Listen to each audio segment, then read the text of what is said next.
The day I opened my mother's old wooden drawer and found a strange bundle of paperwork was the day I realized the story of my family was far more tangled than I'd ever dreamed.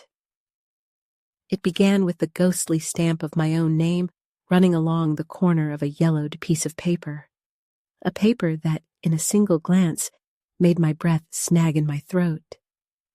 I remember standing there, the sunlight lying dull across the room, the air heavy with the powdery scent my mother had left behind, all of it suddenly swept away by the stinging, musty odor only the truth can bring. Turning 50 came and went, dragging the sharp edge of loss behind it. My husband had left this world before his time. My daughter, restless with the hope and fear of youth, boarded a plane for another country years ago. My days blurred into each other in our old house, the hush broken only by the gentle sound of water trickling onto the leaves of my houseplants.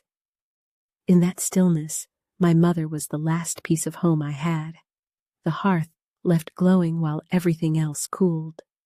My mother was meticulous, the sort of person who tucked tiny notebooks behind calendars and carefully recorded each day. Which cousin was sick, when the ancestral forest needed pruning, when she'd stopped by the local community hall. It soothed me to sort through her things, fingering her faded notes, like she might come back if I brushed the pages just right. Our family was never wealthy, but the story of our roots had reach. Under the weight of the ancestral name, generations clustered in our small village. Fields, streams, and a rim of towering pine trees, these were the collective treasures known as the family estate. When my father was alive, I kept my distance from all of it, working in the city, showing up for the rituals only when duty called. Our family's business was never a game for children. My Uncle Youngsu, a man of brisk authority, would always say. But the brickwork of trust that family had built, which I took for granted, began to crumble as I sifted through those mysterious papers left behind. The first note in my mother's distinctive old red pen caught my eye. One day she'd stopped by the clan hall. The next, she'd visited a care home. A few days after, she made a brief trip to a real estate office.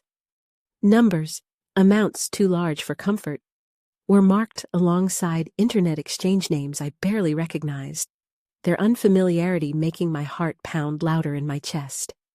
It felt as though my mother, in her neat script, was opening a heavy vault door, letting slip what had always been meant to stay locked inside the family. That night, with the window ajar and the summer air restless, regret swept over me. I recalled a few years back, my one reckless foray into cryptocurrency, a venture I knew little about, fueled by youthful advice from my nephew Minchell. Greed, like a creeping vine, had grown in silence. My savings trickled away, and when it was all done, I couldn't even meet my mother's eyes to confess the loss. Now, looking at the trail of numbers and the word coin investment scrawled into the transaction list, I felt that unspoken shame weave itself into the secret she'd tried to unravel. By morning, curiosity, tinged with dread, sent me on the bus to the old family hall. The yard was quiet. Tacked on the wall, I found a newsprint notice. The government would soon begin compensating landowners for a new road project. Only then did I realize part of our estate was about to be swallowed up by concrete. Almost every signature below was my Uncle Youngsu's, the paperwork piled high, and I began to compare dates with my mother's notes. Later, I stopped by a local care facility. The place reeked of false promises. Cheery, pastel-colored posters offering youth and comfort. Records showed that the clan's most senior member, our esteemed uncle, Sang Pil, had been admitted the exact week my mother recorded her own visit. The label forced entry blared in my mind. Consent forms, powers of attorney, and surrogacy paperwork. Who had a hand on whose shoulder in those moments? How far did my mother's influence reach, and was she moving of her own will or someone else's design? That evening, I was startled by a ripple of unease, the sense of someone pausing outside my gate before melting into the darkness. I turned on every light in the house, hands trembling, and leafed back through my mother's notebooks. Buried in a margin was a soft warning. She asked that these pages not be shown to anyone. On the following leaf, arrows and figures led to a cryptic phrase pointing to a small blue digital device. With a beating heart and trembling fingers, I searched the bottom of her keepsake box, and there it was, a compact storage drive, cold and weighty. Plugging it in, I watched as files opened. Video, spreadsheets, scanned documents. My mother's tired eyes rose to the camera beneath the harsh glow of hospital lights. She looked at me, not in the flesh, but in spirit, face wreathed with both shame and a strange, determined clarity. She spoke slowly of what she'd witnessed and recorded over the past few years. Each pause in her voice was thick with both solitude and resolve. Suddenly, everything snapped into focus. Bundles of compensation money, meant to flow into the clan's account after the government's purchase, had begun to vanish along hidden channels. My mother had mapped these. Small coffee shop deals, phony business agreements, funds disappearing into the ether of obscure online wallets.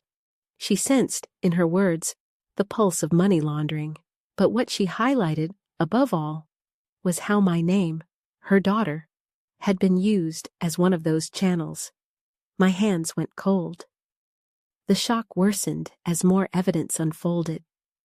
Accounts registered in my name, either opened by me for my failed investments, or more chillingly, by someone else, were used to shuffle money, giving the appearance of innocent transactions. My failed currency experiment had been revived by unseen hands, disguised among the clan's dealings. My mother confessed. Once she realized the truth, she covertly began to gather as much proof as her failing health allowed. Uncle Youngsu and Minchell, so trusted and familiar, had, in the shadows of the inheritance and compensation deals, made me unwillingly part of something much darker. The week that followed, I lived in a fog of paranoia. Passing relatives offered tight-lipped greetings, pausing a split second longer than usual, gaze darting over my shoulder. New, expensive cars kept appearing outside the clan's hall. On one walk, I crossed the road to avoid an acquaintance who, oddly, did the same to avoid me. The words from my mother's video echoed, "Be careful. It's not time, but only watchful eyes, that matter here. And never trust all those eyes." I learned some of our estate was already sold. Other portions were mired in disputes, voice after voice rehearsing politeness, while the real dialogue, the one of secrets, bargains, and a chorus of silent nods, hummed beneath the surface.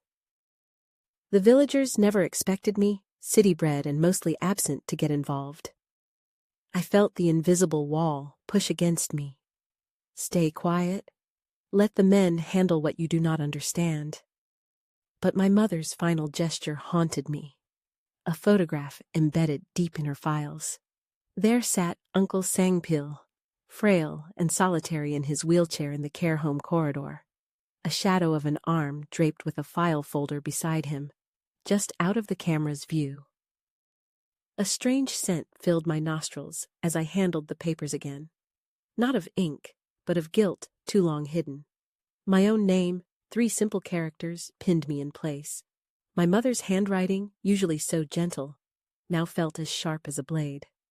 Memories tumbled in. I saw again how the paperwork for Uncle Sangpil's forced entry to the care facility rolled out so swiftly, no one questioning his own wishes. My uncle's forceful presence loomed at every family meeting. Minchell seemed to spend his recent fortune with wild abandon, a new car and watch glinting like a slap across my memory of long summer afternoons. Determined to understand, I pored over every bank slip my mother left. There, In the patterns of tiny repeated transfers, I found matching dates. The family land sold for less than it was worth, simply to later be reacquired at a higher price when compensation rolled in, proceeds siphoned by those who held the reins. My mother, near the end of her life, even visited local authorities. The discomfort her questions created was detailed in her notes. Her pride rebelled at the word money laundering. She avoided it for as long as she could, but finally admitted it in writing. That night, a note slipped through my door. No words, just a slip of paper, ink smeared by an anxious hand. Someone, somewhere, knew I was looking. The weight of it pressed, but could not stall me. Part of me wanted to run straight to the police. Before I did, I replayed my mother's last message. She described signing documents under pressure, torn between loyalty to her family and the growing knowledge of betrayal. Her regret, but also her hope, was that I would be stronger than she had been. Back at the clan hall, I requested access to the records. Perched on the front step, sky gray above, I realized how old internal storms outlast any weather. What cracks open among people sharing a name and a table splits deeper than rock. I braced for a bitter winter. Piece by piece, the puzzle settled. The compensation funds, meant for the family's legacy, were filtered through coffee shops and fake companies before vanishing into digital assets. My name was a pawn, a bridge, across which others carried what wasn't theirs. Uncle Youngsu and Minchel's push for Uncle Sangpil's institutionalization had silenced the last real dissent. My mother alone tried to lift the rug, exposing a slithering trail no one else wanted to see. But then, the twist, an unopened envelope, my birth date written in my mother's careful hand, surfaced as I put away her keepsakes one last time. I nearly trembled as I drew out her final letter. The words pressed deep into the paper. It was only then I grasped the depth of her wisdom and her trust in me. All this time, I'd believed my mother a passive victim, drawn into a whirlwind far beyond her strength. But her letter revealed she had, from the beginning, known the true game and quietly worked to turn the table. She'd let Youngsu and Minchel believe they had control, even letting them use my name for small transactions so they'd be careless, not realizing she was watching. She charted every step, their attempts to siphon money, their hoped-for bounty from the compensation payout, their greedy plunge into the world of digital coins. She set her records aside, distributing them so the puzzle could only be completed by someone who saw the full picture. She wrote of her regret at being too late to protect Uncle Sangpil, but detailed how she'd privately obtained legal advice and compiled new documentation asserting his ability to make decisions. Her illness kept her from finishing her mission, so she left behind the storage drive, evidence, and now, this final letter. In meticulous, loving handwriting, she asked me to put the last pieces in place, trusting I could finish what she began. Breathing in, I felt not grief, but a clean, solid resolve push down my spine. My mother hadn't asked for revenge. She wanted the truth, arranged and public, left as a light for others. Slowly, carefully, I organized her documents and prepared to hand them over where the law could force the eyes of the family wide open.